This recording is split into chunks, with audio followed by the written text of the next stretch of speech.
What's shakin' bacons? It is time to go to the spoilers review in the talk section for Ant-Man and the Wasp. So if you haven't watched my non-spoilers review for this movie, please go and check it out. I'll tell you what my rating is for the movie, my initial impressions, and I give you kind of a broader overview. And in the meantime, let's dive into spoilers. I don't know that I actually have to say this, but just in case, this is the spoilers review.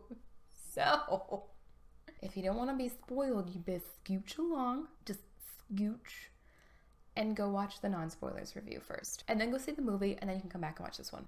Right off the bat, the plot, as I have discussed in the non-spoilers video, is, yeah, it's not at all what the trailer shows.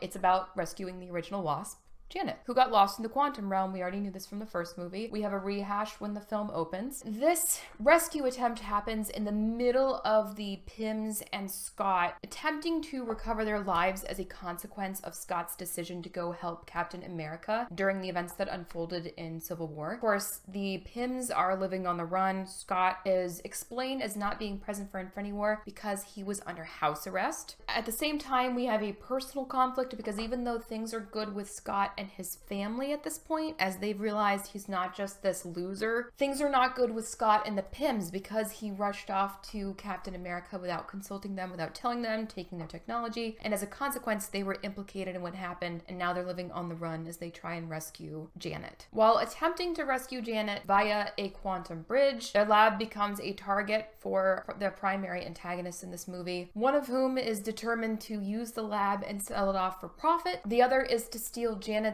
quantum healing energy, which is doofy as all get out, to heal Ghost, who is hyped up as being the major villain in the trailers. Now, with the actual plot discussion out of the way, let's talk about how the antagonists, in my opinion, are the worst part of this movie, and that is why I took off so many points. Ghost, played by Hannah John Kamen. Did I say her name right? I haven't, like, she's a very new actress. I have no clue how to say her name, so I may have just butchered that. She's not the true villain of the story, which is what you were given to think from the trailer. And Ghost in this movie does not follow the traditional Marvel character. We already knew this because of the trailer. They show her face. We're getting a female version of Ghost, aka Ava, whose backstory for this version appears to have been created and shoved quickly in our face solely for the purpose of the plot. It's condensed from the comics and rammed down the throat in the... Oh, they're from the character's past! And it's because there was a mysterious accident, and oh my god, they were traumatized because they had to do violent things. It's that kind of a very, very standard typical story. Ghost in this movie suffers from constant quantum disentanglement, or whatever the hell the problem is with her quantum energy based on her accident as a child, and she's in constant pain as an assassin for S.H.I.E.L.D., and I guess her pain's gotten so great that she went to Bill Foster, who is Hank's ex-associate, for help. The character was hyped up big time in the movie and in the trailers as an assassin, as being like this deeply threatening foe, but she used her off-typed quantum powers very rarely, other than running through stuff. Scott mentions how, oh, you're not gonna reach in, squeeze my heart, are you? She does that twice, and it makes, they hype it up, making it seem like that's her like big story. She does that like twice. Her main role just seemed to be running through things, punching people, while pretending unbelievably that her character would do anything to stop feeling pain. At one point she's like, I'm gonna go after his little girl, maybe, I don't know. She's just not convincing in the slightest. And I gotta be honest, for me, this character was the worst part of this movie. She just kind of appears now and then to throw a wrench in the main plot to rescue Janet. Otherwise, like, she's not interesting. Her backstory is so stereotypical that that's boring. The actress does not do a good job. She has to be, honestly, one of the most ill-developed villain-type characters that I have seen from Marvel in a long time. The lack of acting skill from Hannah John Kamen only made it worse. She had, as I mentioned in my non-spoilers review, what looked like 3 primary expressions that she just kind of reached into her pocket and pulled out for every scene. Most of what she did was she just kind of looked like this, and now and then she stared at her hands to, I guess, invoke that she's feeling pain from quantum problems.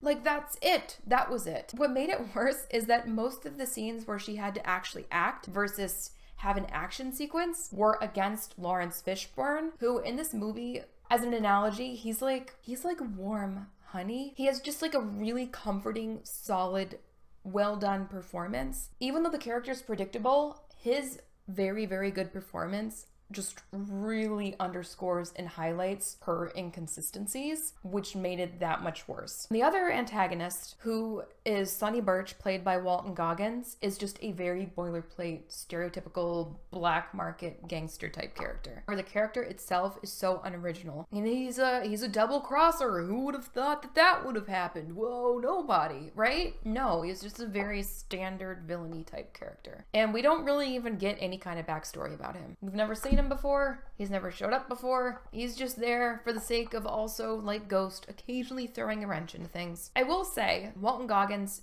made the best out of the role as he could. The character's interactions with his henchmen and their interactions with the henchmen and with the ex-con guys are very, very funny. The only acting issue I really had in this movie, aside from the portrayal of Ghost, was Paul Rudd as Scott Lang as Janet when he was channeling Janet from Beyond the Quantum Realm. I didn't buy the original mind entanglement thing that they drafted up so that they could locate her in the Quantum Realm. It was weird seeing him attempt to act like Janet in that scene. I just don't think he nailed it. He seemed just a little too forced, a little too awkward. He looked like he was trying not to laugh the whole time, which is part of it, which I don't blame him, but you don't want that when you're trying to fully pull off that you're channeling an entirely different character. But he was great elsewhere throughout the movie. I still think he is the perfect casting for Lang as a very human, lovable, slightly idiotic dork who doesn't quite think things through, but he's got really good intentions. The other actors were great too. I think we can all agree that the main characters in this film were wonderful. Michael Douglas as Pym brought new facets to the character we didn't get to see before. Evangeline Lilly, despite my dislike for her as a person, was a great Wasp. She did a good job in this movie with that role. The Wasp is badass in this movie. There's no way around it. They highlight her skills, her fighting, how much she's trained, how well she works with Scott as a partner or solo. And they really do a good job at warming up her character because we start to see kind of hints of who she is in the first Ant-Man, but when we're introduced to her, she's kind of cold. She's kept people away at arm's length due to what's been going on with her and her father. You really get to see her character flesh itself out and warm up, and you get to see that more human side of her that makes her as a character more relatable. Her fight scenes are awesome. Even though I already saw it in the trailer, that scene where she swings around the car as it's moving and just kicks in the window.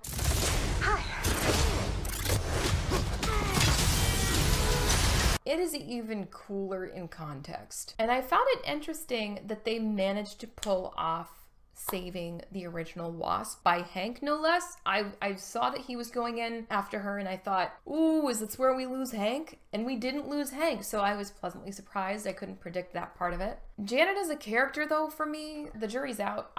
You know, the Quantum Realm scene, I feel like I should be talking about it more. For me, the jury's out, and one of the reasons why is we no sooner got the character on the screen, played by Michelle Pfeiffer, than we immediately lost her in the post-credit scene, so it's like, wow, that was a great 10 minutes or so. Okay. And I don't get how she survived in the Quantum Realm as long as she did, and this is an inconsistency and an issue I had with the story. I want deets. I want deets. What did our girl eat? How did she live? She clearly aged. How did she survive? You can't tell me that time goes by fast and that's how she survived because she didn't need to eat. She clearly aged. And she also then goes on to say, as she's trying to direct them to find her, that unless they find her in the next 2 hours, another century will pass. Another century will pass? Has she been down there a century? There's no way, because even if she said time moves weirdly down here, dude, there's no way she's 100 years old, especially if she's aging normally. Like, I just don't get this. There's no way she was there for a full 100 years, right? Do any of you guys have an idea about this? Because something's not adding up to me, and I can't figure this out. What's fun about Ant-Man too is that you get depth in your side characters and not just in your major characters. I mean, we get a great performance in the return of Luis, and the other ex-con members, Dave and Kurt, are fantastic backup characters. They all play really well off of one another, from bantering back and forth amongst themselves, to bantering with Hank Pym and with Scott, to Luis's classic narration storytelling style that they brought back from the first one, to Kurt's very deeply rooted fear of Baba Yaga, which is hilarious. The performance from Judy Greer, Bobby Cannavale, and Abby Ryder-Forston as Scott's family unit are also very, very great. They work well as a cohesive family unit, and they all have such believable chemistry together and with Red that you could almost believe that they are linked like that in reality. And I also enjoy that this movie shows a healthy post-divorce family life, because not all divorces and not all relationships end tragically and horribly like you see portrayed in a lot of TV and in a lot of movies. Not everything needs to be shown as depressing and contentious, and I think it's good that they're showing the development of a healthy relationship with that family for their daughter. And it's also just hilarious to see Bobby Cannavale just bear hug everybody constantly. And even Sonny Birch's henchmen have individual personalities. And the FBI agent who just wants to learn close-up magic and get ahead at work is just endearingly annoying. There are a few things I found kind of dorky or loopholey in the story. Like the reunion with Hank and Janet's very touching, but her magic spirit finger healing hands were a tad ridiculous, and her healing of Ghost at the end was just kind of like, it was really predictable, and I think they were going for touching and it was just kind of eye-rolly instead. And I need you guys to tell me if I missed this or explain it to me in the comments. I also couldn't understand why when earlier in the movie, this is what I'm talking about where they contradict themselves, they talk about how in Civil War, when Scott was big, he slept for 3 straight days because of the energy expenditure from being that large. And then he's even bigger in this movie, and he has like a minute on the floor of the Frisco Bay, and then he's back at it in action again with no consequence, completely conscious. I don't understand that. Can somebody explain to me how that's possible? Is that just a loophole that they ignored for the sake of the plot? Because I think it's ridiculous if that's the case, that they contradicted themselves within the same film. Also, as an ex-con who complains about how hard it is to find work, how is that man affording San Francisco rent on a 3-story, no less? How?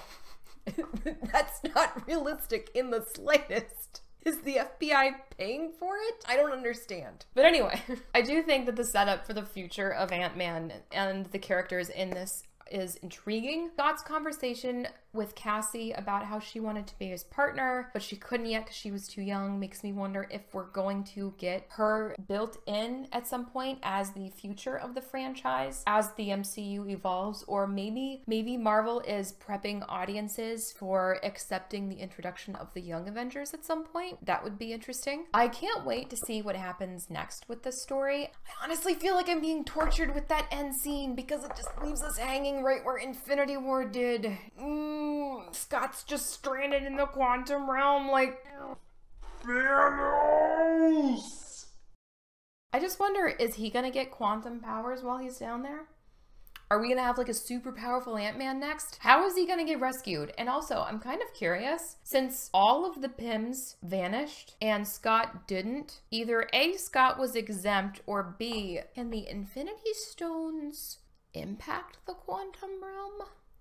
Is that going to come into play somewhere in the future? I'm just curious. I'm just speculating. What I think we do know, thanks to that end scene, at least what is confirming what I think most of us suspected, is the end scene saying that Ant-Man and the Wasp will return. It pretty much tells us that, champ, oh, I don't care, you're trying to film your review, mommy. I'm more important than your audience, mommy. Mommy. Why are you so cute? Demand answers. Tell me your secrets.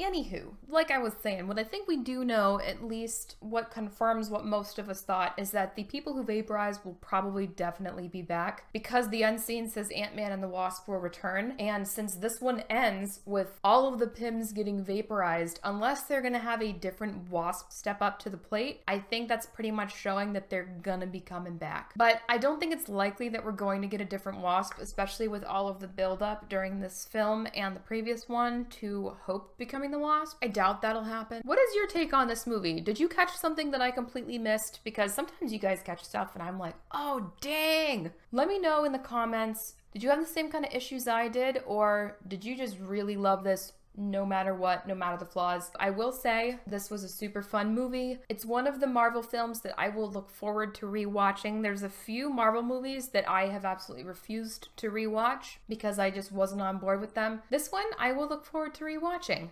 And as always, if you haven't subscribed yet, hit subscribe. And if you'd like to support on Patreon, please feel free. I post movie ratings and stuff earlier on Patreon than I do here. So if you want a sneak preview or early access to my movie ratings, you can always head on over to Patreon. Even if you just do $1 a month, you still get access to those sneak peeks. I hope you guys are having an awesome day and an awesome summer. It's been super hot here. You can tell I'm like in summer clothing. I hope you guys are staying cool this summer. I will catch you all later.